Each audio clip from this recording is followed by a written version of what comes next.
Hi, I'm Stephanie, and I'm here again with Eric to talk about a new subject today. And that is something we like to break into two buckets: scale versus assurance in localization. Now, before we jump into that, let's go ahead and set some groundwork. So, AI has made reasonable quality translation dramatically cheaper. So, shouldn't that just mean that localization overall becomes cheaper now or should cost less now? It should, but it doesn't, because while the cost of producing language has dropped, the cost of getting it right Hmm. hasn't. So instead of one cost curve, we have two. So we're talking about economic cost curve here, where there's different market forces affecting different parts of the industry. And this has been going on for a while, so this shouldn't confuse our audience. But I think what we're going to be talking today is exactly what those cost curves are. And for better awareness of where people fit within those cost curves will allow a better amplification of their core value propositions. That's the essence of what we're going to get to today. Okay, let's jump off with that first cost curve. So let's call this the scale curve. What does that look like? So the scale curve in microeconomics nomenclature, the lower you reduce the cost of a unit of an object, the more you increase demand. So if you can make your phones cheaper, more people will buy them. So we end up with this weird phenomenon where, and again, this is not news to anybody in our audience, but as the cost of translation approaches zero, then the amount that gets automatically translated explodes, and that even small incremental cost ends up being a lot. And so we end up with some interesting phenomenon where, say, a team is translating a lot more, they're getting a better unit price, but also their total cost is actually going up. So you end up with a Mhm. bigger sort of overall spend.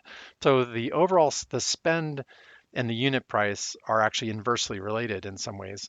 So the total output explodes, and then you end up with an intense optimization pressure to lower the unit price even more, because that's the one constraint left to continuing to grow. And that can show up, by the way, not just in the technology that's doing the translation itself, like the LLM or an MT system, but all the infrastructure that supports that delivery of that model. So it shifts the economics tremendously. And so when we have a lower kind of unit price, we also can support more markets, we can support more content types, and then you end up with content that's generated at scale. Now you can translate it almost instantly into 60 languages or something in ways that literally were nothing we even thought about being possible Yeah. 10, 15 years ago. It just simply wasn't even part of the equation. And yet now the total cost of ownership for this particular submarket is still getting the attention of CFOs as they try to figure out how to manage this cost effectively. If you thought about one way of summarizing it, it's like AI didn't reduce localization demand, it just expanded the surface area. So now there's a lot Right. more contact points where translation demand can be created Mhm. and where the supply of it can be increased. Okay. So that gives us a good idea then of that scale. What about the second one? So that assurance curve. How is that different? What does that look like? So I think this is the implicit space that most LSPs naturally live in, which is what I'm calling the assurance economics. So I think this is more high risk content that doesn't follow that pattern at all. It's easy to go with the legal, medical, critical, brand sensitive type stuff, but it also is just as much true for the creating bad training data that leads to underperforming models. And so the error cost, the cost of mistakes is high in this subcategory. And then that is more important than the production cost itself. And so when you think about the consequences of a bad translation, it's not just, and I'm going to borrow another kind of business term here called net present value. So it's something that's you add up all the sum of the cost and Mhm. the value of an object and multiply it by time. Then you can end up with a number where that mistake is being replicated for a long time. You can imagine the very simple example of a translator having to fix the same mistake over and over again because the terminology was wrong. And then that kind of multiplies out into a long tail of extra Mhm. work and extra damage and extra QA steps and all that stuff. So that's another example of where the error, it's not just brand value or making a mistake that increases the liability. In this case, the value is not in volume, but in avoiding costly mistakes, like a contaminated TM or kind of a Yeah. brand damage or liability. So translation stops being a cost center in this case. Like it tends to behave more like insurance. So Mm. people will pay an LSP or a language expert to mitigate the liability. They're outsourcing that liability, and the consequences there are owned by somebody. You're paying to be accountable for that consequence. So we have these two concepts. When you explain it, it seems pretty clear. They're very different, maybe use cases, different curves going there. Where are companies messing up, or where are they getting it wrong when it comes to addressing these two very distinct types of content? There's been a lot of talk about differentiating content types so that you're appropriately applying the right cost, risk, opportunity kind of metrics to it. For example, one mistake would be to apply human review to absolutely everything. I think at this stage, if you're having a human translating something that's a one-off, short life cycle, only a small number of potential users, a less intimate context, then that creates a lot of cost that isn't converted into meaningful value. But if you apply automation everywhere and you just translate everything automatically, then you're increasing your risk exposure and can create liabilities, which can, by the way, not be apparent for a while. It can start adding up. And so Yeah. we're very familiar with this where somebody switches 100% to say automatic translation, and then suddenly they start building this massive backlog of brand damage. They start hurting their international sales. There's a lot of finger pointing, and it's just anyway. So from an economic standpoint, you don't want to overpay for low risk content, Mm. but you also don't want to underinvest in high risk content. The biggest waste is not something you can think about as a cost. You think about it as misallocated cost, Mm. where you're thinking about how you're spending money and you're not thinking about how you're managing risk in ways that really map to the real world. So, what's a smart way to manage both, to not make those mistakes? The magic word that people like talking about is orchestration. But I think when you're talking about orchestration, some people immediately go down to the simple like workflow management or just automatically do this one thing.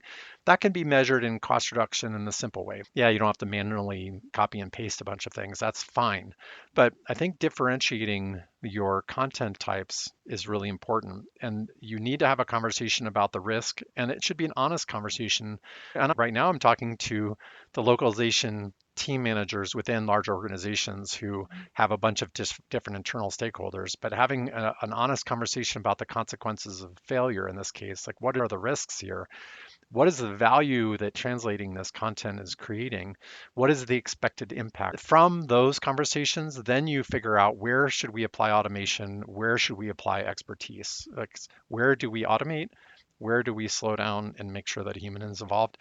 And then this is not necessarily a black and white thing. It's not either or. It's just two fundamentally different worlds here. And sometimes, for example, it's worth paying a really excellent quality assurance on an automated process to really deeply, say, validate your QE model or make sure that you Mm.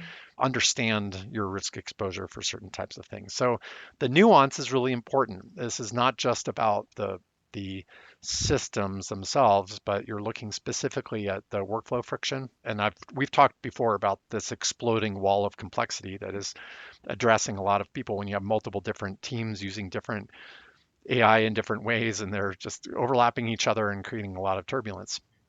There's also the human element is really important, the human usability, and I like to look at that both from the standpoint of our the end customer who's consuming the translated content, the internal stakeholders within the kind of the architecture of our industry, and then there's the individual value creators or the translators, the reviewers, the subject matter experts that we talked about too. So I think this is keeps on going back to Baumol's cost disease that human labor isn't getting cheaper. It's the automation gets cheaper if you can automate it, but the humans are actually getting more expensive. So Yeah. the orchestration is more important than ever of how and you decide where to spend money Hmm. and where you don't. So, if you were to take this concept and pull out one takeaway for leaders, what would that be? What would be the thing that you would say, remember this? Yeah. Number one is stop optimizing for cost per word blindly because it's if you just assume that it's about cranking down the price list and getting the lowest unit rate without any real substantive understanding of Mm. the cost quality curve. And I think the industry have and this goes back 25 years. Like originally there was like standard translations this for UI, it's a little more, it costs more for legal. There's just this multiplier. You just slap on 20% or something and you just get a different multiplier. Then there's also this fuzzy match grid, which is also made up years and years ago. And it's this shorthand for effort and risk and time management. But I think we need to start thinking about another layer to this, which is, are you optimizing for token consumption? Not something we typically think about, but for that high volume thing, token consumption can be a huge issue, Yeah. specifically if you add up all the sum of all the incremental subsystems. If you're trying to cost optimize for volume, now you need to scrutinize the incremental overhead of data storage, Mm. of what is an update cost? Like, are you resubmitting things that don't need to be resubmitted for that are adding up? And I'm talking about literally $20 per million tokens or something. But at the scale that we're talking about, that adds up. The other thing that people often don't really have a clear conversation about is the cost per outcome. So again, if you start talking about unit price per word, and that's where the conversation starts, if you're not having a conversation about what happens if this fails, then you can't apply the appropriate accountability model on top of the way that you're selling these things to really build a model that delivers the accountability that you're expecting to get. So, taking it up to the big picture again, we have two distinct cost curves. Very often people muddle them up and think about them as the unit price should go down because of automation. To some extent, there is some truth to that. Yes, we can shave down MTPE by getting better quality content to the reviewer. But we don't want to over index on that, because if you're paying for accountability, you should mainly focus on making sure that accountability structure is really rock solid. Right. So split it up into scale versus assurance, and making sure that you know the real challenge is knowing which one applies in which case. Okay. Words to live by. All right. Thank you, Eric. And yeah, we'll see you again for the next one. Thank you so much, Steph. I look forward to it.